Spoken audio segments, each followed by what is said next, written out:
ہمارے بزرگ بابا محمد نیاز صاحب کی اہلیہ جو اس دنیا سے رخصت ہو چکی ہے، دعا ہے کہ رب کائنات ان کی بے حساب بخشش اور مغفرت فرمائے۔ 3 باتیں کرنی ہیں اور اجازت چاہ لینی آپ سے، اور میں نے پہلے بول دیا، ٹائم بتا دیا، کس وقت ختم کا سامان لے کر زیادہ ٹائم آپ کا نہیں ہوگا۔ اللہ تعالیٰ نے ارشاد فرمایا کہ اے محبوب، ہم نے آپ کو تمام جہانوں کے لیے رحمت بنا کر بھیجا۔ شارٹ کر رہا ہوں، اگر تفسیر میں جاتا ہوں ٹائم بہت زیادہ چاہیے، 15 سے 20 منٹ کے اندر اپنی گفتگو کو سمیٹنا ہے۔ 3 باتیں ہیں کہ میرے محبوب کی رحمت جو ہے ہمارے لیے دنیا میں بھی کام آئے گی، اور محبوب کی رحمت جو ہے قبر میں بھی کام آنی ہے، اور محبوب کی رحمت جو ہے حشر میں بھی کام آنی ہے۔ یہ 3 باتیں ہیں نا، بندہ دنیا میں آتا ہے، دنیا میں رہتا ہے۔ دوسری بات ہے جب بندہ فوت ہو جاتا ہے، قبر میں چلا جاتا ہے، قبر کے بعد کی جو منزل ہے وہ حشر کا میدان ہے، وہ حشر کا میدان ہے۔ تو میرے محبوب کی رحمت جو ہے ہمیں دنیا میں بھی سہارا دے گی، اور محبوب کی رحمت جو ہے ہمیں قبر میں بھی سہارا دے گی، اور محبوب کی رحمت جو ہمیں حشر میں بھی سہارا دے گی، ہمیں حشر میں بھی سہارا دے گی۔ اب دنیا میں آقا کی رحمت ہمارے لیے کس طرح سے؟ حضرت عبداللہ بن عباس رضی اللہ تعالی عنہ آپ فرماتے ہیں کہ آقا دو جہاں صلی اللہ تعالی علیہ وآلہ وسلم کی جو رحمت ہے وہ ہر خاص اور عام کے لیے ہے۔ آقا کی رحمت ہر خاص اور عام کے لیے ہے۔ مسلمان جو ایمان والا ہے اس پر تو آقا کی رحمت جو ہے وہ برستی ہی برستی ہے، لیکن اس رحمت کا اثر جو ہے جو غیر مسلم ہوتے ہیں، جو کافر ہیں، وہ بھی اس رحمت کا حصہ لے رہے ہیں، وہ بھی اس رحمت کا حصہ لے رہے ہیں۔ وہ کس طرح سے؟ میرے محبوب علیہ السلام نے ارشاد فرمایا کہ میرے آقا کی آمد ہو چکی۔ پہلے جب بندہ گناہ کرتا تھا تو اس کے ماتھے کے اوپر لکھ دیا جاتا تھا کہ یہ بندہ فلاں گناہ کر کر آیا ہے، یا اس کی دروازے کی چوکھٹ کے اوپر لکھ دیا جاتا تھا کہ اس بندے نے فلاں گناہ کیا ہے۔ یہ میرے محبوب کی آمد کا صدقہ ہے، یہ میرے محبوب کی آمد کی برکت ہے، یہ میرے محبوب کی دعا کی برکت ہے کہ آج ہمارے ماتھے کے اوپر گناہ نہیں لکھے جاتے۔ کتنے گناہ کرتے ہیں، بلکہ یوں کہیے کہ سارا دن ساری رات اگر ہم دیکھیں تو ہم گناہوں میں اپنی زندگی گزار رہے ہیں، ہر وقت ہر لمحہ ہمارا گناہوں میں گزر رہا ہے۔ یہ میرے محبوب کی رحمت کی برکت ہے کہ اللہ تعالی ہم پر عذاب نازل نہیں فرماتا، اس محبوب کی جو رحمت ہے۔ اب بندہ دنیا سے رخصت ہو گیا، میں شارٹ کر رہا ہوں اس بات کو، دنیا سے رخصت ہو گیا، قبر میں چلا گیا، قبر میں اتار دیا۔ وہ رشتے جو کہتے تھے، جو دیکھتے تھے کہ اگر چہرے کے اوپر مٹی پڑ جاتی تھی تو وہ صاف کرتے تھے، مٹی پڑنے نہیں دیتے تھے۔ وہ ماں جس کے لیے بیٹا ہر طرح کی کوشش کرتا تھا کہ دوائی کی اس کو تکلیف نہ پہنچے، اسی ماں کو ہم منو من مٹی کے نیچے دفن کر کے آتے ہیں۔ وہ بھائیاں دیا باواں ہم دیا، اسی بھائی کو جب دنیا سے رخصت ہوتا ہے، حالانکہ دل نہیں چاہ رہا ہوتا لیکن کرنا پڑتا ہے، بھائی کو ہم منو من مٹی کے نیچے دفن کر کے آ جاتے ہیں۔ باپ وہ باپ کہ جس نے پوری زندگی ہمارے لیے نہ سورج کو دھوپ کو دیکھا، نہ چھاؤں کو دیکھا، نہ آگ کو دیکھا، ہمارے لیے دن رات ایک کر محنت کر کے ہمارے لیے کماتا تھا، ہمارے لیے کپڑے لاتا، ہمارے کھانے پینے کا اہتمام کرتا، ہماری پڑھائی کا خیال کرتا۔ جب وہی باپ دنیا سے رخصت ہوتا ہے تو ہم اس کو اپنے کندھوں پر اٹھا کر منو من مٹی کے نیچے دفن کر کے آ جاتے ہیں۔ کس کے سہارے؟ اب ہم نے اپنی ماں، اپنے باپ، اپنے بھائی، اپنا رشتہ دار قبر میں اتار دیا۔ اب منکر نکیر تشریف لاتے ہیں، 3 سوال کرتے ہیں۔ امام بخاری رحمۃ اللہ تعالی علیہ نے تو ایک ہی سوال کا ذکر کیا ہے، اور اصل سوال بھی وہی ہے۔ رب کو تو ہر کوئی مانتا ہے، ہندو بھی مانتا ہے، بدھ مت بھی مانتا ہے، سکھ بھی مانتا ہے، عیسائی بھی مانتا ہے، رب کو تو سارے مانتے ہیں۔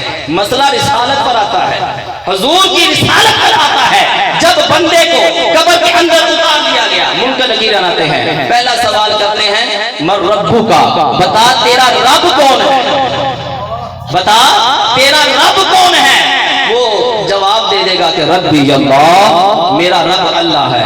ایک بات ذہن میں رکھیے گا کہ ہم یہاں پر پنجابی بولتے ہیں, انگلش بولتے ہیں, فارسی بولتے ہیں, جو مرضی زبان استعمال کرتے ہیں, لیکن قبر میں جا کے سب کو عربی آ جائے گی, سب عربی بولیں گے. وہاں پر عربی میں سوال ہونے ہیں, عربی میں ہی جواب ہونے ہیں. اور قربان جاؤں اس رحمت للعالمین کی شان والے آقا پر کہ جس نے جو سوال ہمیں قبر میں ہونے ہیں پہلے ہی پیپر آؤٹ کر دیا. وہ بچہ جس کا امتحان ہونا ہو, اس کو رات کو لگ جائے پتا کہ یار یہ سوال کل پیپر میں آنے ہیں, اگر وہ تیاری نہ کرے اور فیل ہو جائے تو میرا خیال ہے کہ اسے بڑا بدبخت کوئی نہیں کہ تجھے پتا بھی چل گیا تو پھر بھی ان سوالوں کی تیاری نہ کر سکا. میرے محبوب نے ہمیں سوال بتا دیے کہ اے میرے امتی, اے میری محبت کا تن بھرنے والے, سن لے میں تجھے بتا رہا ہوں قبر کے اندر 3 سوال ہونے ہیں, تو نے اسی کی تیاری کرنی ہے. اگر تو نے ان سوالوں کی تیاری کر کر قبر میں اتر گیا اور تو نے جواب صحیح دے دیے, تجھ پر اللہ کی رحمتیں برسنا شروع ہو جائیں گی, تجھ پر اللہ کی رحمتیں برسنا شروع ہو جائیں گی. پہلا سوال من ربو کا, بتا تیرا رب کون ہے. ربی اللہ, وہ جواب دے دے گا. دوسرا سوال ہوگا ما دینو کا, بتا تیرا دین کیا ہے. وہ بھی جواب دے دے گا کہ جو تو ہوگا مسلمان ہو کہے گا دینی الاسلام. اب تیسرا سوال ہے, امام بخاری رحمۃ اللہ تعالی نے صرف یہی سوال کیا ہے کہ یہی اصل سوال ہے, یہی پر تو پتہ چلنا ہے کہ آج لے ان کی پناہ, آج لے ان کی پناہ, آج مدد مانگ سے پھر نہ مانیں گے قیامت میں اگر مان گیا. یہ آج کی بات ہے. سوال پوچھیں گے ما کنت تقول فی حق ھذا, بتا اس سونی سونی صورت والے کے بارے میں دنیا میں کیا کہا کرتا تھا. سوال یہ نہیں بتا کیا کہتا ہے, یہ نہیں سوال ہے. سوال ہوگا ماضی کا, حال کا سوال نہیں ہے. بتا اس سونی سونی صورت والے کے بارے میں, والضحیٰ کے چہرے کے بارے میں, واللیل کی زلفوں کے بارے میں, کہ جس کی رب قرآن میں قسمیں اٹھاتا ہے لا اقسم بھذا, جس کی شان میں رب فرماتا ہے ورفعنا لک ذکرک, اسی محبوب کی شان کے بارے میں رب نے فرمایا وما ارسلناک الا رحمۃ للعالمین. بتا اس سونے سونے چہرے والے دے بارے جو دنیا چ کی کہندا سی. اگر تو کوئی ہوگا گستاخ رسول, اگر تو کوئی ہوگا محبوب کا نافرمان, اگر تو کوئی یہ کہتا ہوگا کہ نبی کو علم غیب نہیں ہے, اگر کوئی کہتا ہوگا کہ نبی کو کوئی خیالات نہیں ہے, اگر کوئی کہتا ہوگا کہ نبی تو ہمارے جیسا ہے, اگر کوئی کہتا ہوگا کہ نبی تو غیب کا علم نہیں جانتا, جس طرح سے ہم چلتے ہیں ویسے ہی چلتے ہیں, جس طرح سے ہم کھاتے ہیں ویسے ہی کھاتے ہیں, اگر تو کوئی ہوگا ایسا کرنے والا, جب سوال ہوگا بتا اس سونی سونی صورت والے کے بارے میں کیا کہتا تھا دنیا کے اندر, اس کی زبان پر تالا لگ جائے گا. اور اگر کوئی ہوگا عاشق رسول, اگر تو کوئی ہوگا آقا کی ناموس پر پیدا کرنے والا, اگر تو کوئی ہوگا حضور کی عزت کی بات کرنے والا, اگر تو کوئی ہوگا حضور کے علم غیب کو ماننے والا, اگر تو کوئی ہوگا حضور کے خیالات کو ماننے والا, تو وہ کیا کہے گا کہ قبر میں سرکار آئے تو میں قدموں پر گروں, قبر میں سرکار آئے تو میں قدموں پر گروں, گر فرشتے بھی اٹھائے تو میں ان سے یوں کہوں ارے اب تو پائے ناز سے میں اے فرشتوں کیوں اٹھوں, مر کے پہنچا ہوں یہاں اس دل و ربا کے. اور کی پوچھ رہے ساڈے کولوں, کیا پوچھ رہے ہم سے, ساری زندگی انہی کے نام پہ تو نغمے گائے, ساری زندگی انہی کے نام کا لے کر کھڑے ہو کر درود و سلام پڑھا ہے, ساری زندگی انہی کی نام پڑھ کر تو ہم نے وید پالا ہے. آج تم ہم سے پوچھتے ہو, مجددین ملت الشاہ امام احمد رضا خان بریلوی رحمت اللہ تعالی علیہ, آپ نے وصیت کی تھی کہ جب میری قبر نکالی جائے تو لحد جو ہے آج کل تو لائن نکالتے ہیں نا کہ بندہ سے اٹھ کے بیٹھ سکتا ہے، تو آپ نے وصیت کی تھی کہ لات اتنی اونچی ہونی چاہیے کہ میں کھڑا ہو سکوں، کھڑا ہو سکوں۔ پوچھا حضرت اس کی وجہ کیا ہے؟ آپ فرماتے ہیں کہ میں نے دنیا کے اندر کھڑے ہو کر حضور کے اوپر درود و سلام پڑھا، درود و سلام پڑھا۔ قبر میں جب سرکار آئے تو امام احمد رضا خان بریلوی پیر کہتے ہیں قبر میں اٹھ کر استقبال کروں، قبر میں کھڑے ہو کر حضور کے اوپر درود و سلام پڑھوں، تو پھر عاشق رسول وہی ہوتا ہے، وہ یہی کہے گا کہ قبر میں سرکار آئے تو میں قدموں پر گروں، گر فرشتے پی اٹھائیں تو میں ان سے یوں کہوں اب تو پائے ناز سے میں اے فرشتوں کیوں چھوں، مر کے پہنچا ہوں یہاں اس دل ربا کے واسطے۔ آخری بات یہ تو ہو گیا قبر کا مسئلہ، اب ہے حشر کا میدان۔ وہ وقت ایسا ہوگا کہ اس وقت سورج سوا نیزے کے اوپر ہوگا، 50,000 سال کا ایک دن ہوگا۔ آج سورج جو ہے نا یہ الٹی سائیڈ ہے اس کی ہماری، اور اس وقت سیدھی سائیڈ ہوگی اور سوا نیزے پر، سب کو پتہ نیزہ کتنا ہوتا ہے، سوا نیزے پر ہوگا۔ اس وقت باپ بیٹے سے بھاگ رہا ہوگا، ماں بیٹی سے بھاگ رہی ہوگی، ہر رشتہ دوسرے رشتے سے کنارہ کر رہا ہوگا، نفسا نفسی کا عالم ہوگا، ہر کسی کو اپنی پڑی ہوگی، اپنی ہی فکر ہوگی۔ لیکن اس وقت ایک ہستی ہوگی جس کو ہماری فکر ہوگی، جس کو ہماری ہی فکر ہوگی۔ سارے امتی اپنے اپنے نبی کے پاس جائیں گے۔ اس کا نقشہ اعلیٰ حضرت نے اپنے شعر میں لکھا ہے، کھینچا ہے اس نقشے کو۔ کہیں گے اور نبی اذهبوا الی غیری، کہیں گے اور نبی اذهبوا الی غیری، میرے حضور کے لب پر انا لہا ہوگا، میرے حضور کے لب پر انا لہا ہوگا۔ سارے امتی اپنے اپنے نبیوں کے پاس جائیں گے، سب کہیں گے اذهبوا الی غیری، اذهبوا الی غیری، کسی اور کے پاس جاؤ، کسی اور کے پاس جاؤ۔ پھر سارے مختصر کر رہا ہوں، اکٹھے ہو کر آقا کی بارگاہ میں جائیں گے، حضور اپنی ایڑیاں اٹھا کر، سمجھ نہیں ہے، جیسے کسی کا انتظار ہو رہا ہوتا ہے نا تو اٹھ کر بندہ دیکھتا ہے یار ابھی تک آیا ہے کہ نہیں آیا۔ کسی مقرر کا انتظار ہو رہا ہو نا تو نقیب بھی دیکھ رہا ہوتا ہے کہ وہ آئے کہ نہیں آئے، جس کی صدارت ہو نا اس کو اٹھ کر دیکھا جاتا ہے کہ وہ آئے کہ نہیں آئے۔ ہم شاہ جی کو اٹھ کر دیکھ رہے تھے، شاہ جی کب آتے ہیں؟ یہ اس وقت میرے محبوب ایڑیاں اٹھا کر دیکھ رہے ہوں گے کہ یار میرے امتی ابھی تک کیوں نہیں آئے، کیوں نہیں آئے۔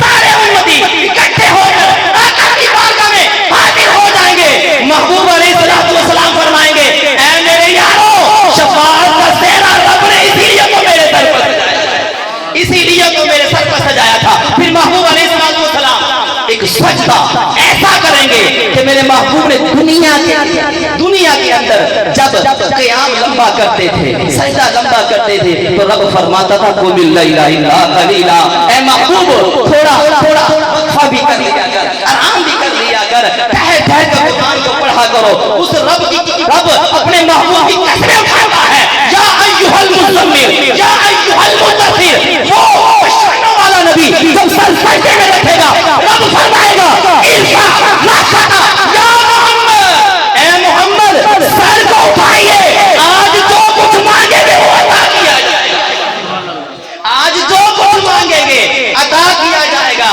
میرے بھائیوں، اللہ کے محبوب کی رحمت ہمارے لیے دنیا میں بھی کام آتی ہے، ہمارے لیے قبر میں بھی کام آنی ہے، ہمارے لیے حشر میں بھی کام آنی ہے۔ تو پھر ہمیں بھی تو چاہیے نا اس غلامی کا ثبوت کس طرح سے ہے۔ ہم نعرہ مارتے ہیں کہ غلامی رسول میں موت بھی قبول ہے، جو ہونا عشق مصطفیٰ تو زندگی فضول، حقیقت یہی ہے۔ اگر دل کے اندر عشق مصطفیٰ نہیں ہے تو زندگی فضول ہے۔ یہ تو بڑی دور کی بات ہے، جب موت کی بات تو بڑی دور کی بات ہے۔ کیا ہم نے کبھی یہ سوچا ہے کہ غلامی رسول میں ہمیں نماز بھی قبول ہے، کہ غلامی رسول کے اندر ہمیں اپنے ماں باپ کی فرما برداری بھی قبول ہے؟ کہ ہم نے یہ سوچا ہے کہ غلامی رسول کے اندر ہمیں قرآن پڑھنا قبول ہے؟ کبھی ہم نے یہ سوچا ہے کہ غلامی رسول کے اندر ہمیں محبوب کی پیاری پیاری سنت داڑھی مبارک سجانا قبول ہے؟ کبھی ہم نے یہ سوچا ہے کہ ہمیں غلامی رسول میں سود چھوڑنا بھی قبول ہے؟ یا موت بڑی دور کی بات ہے، ذرا ان ان باتوں پر تو عمل کر لو، ان باتوں پر تو عمل کر لو۔ بس ایک شعر پر اکتفا کروں گا کہ محمد سے وفا تو نے تو ہم تیرے ہیں، کہ محمد سے وفا تو نے تو ہم تیرے ہیں، یہ جہاں چیز ہے کیا لوح قلم تیرے ہیں۔ آقا کی محبت دین حق کی شرط اول ہے، اگر اسی میں ہو خامی تو سب کچھ نامکمل ہے۔ نماز اچھی، روزہ اچھا، حج اچھا، زکات اچھی، میں باوجود اس کے مسلمان ہو نہیں سکتا جب تک کٹ مرونہ میں خواجہ بطحا کی حرمت پر خدا شاہد ہے کامل میرا ایمان ہو نہیں سکتا۔ اللہ تعالیٰ کی بارگاہ سے دعا ہے کہ رب کائنات ہمیں عمل کی توفیق عطا فرمائے۔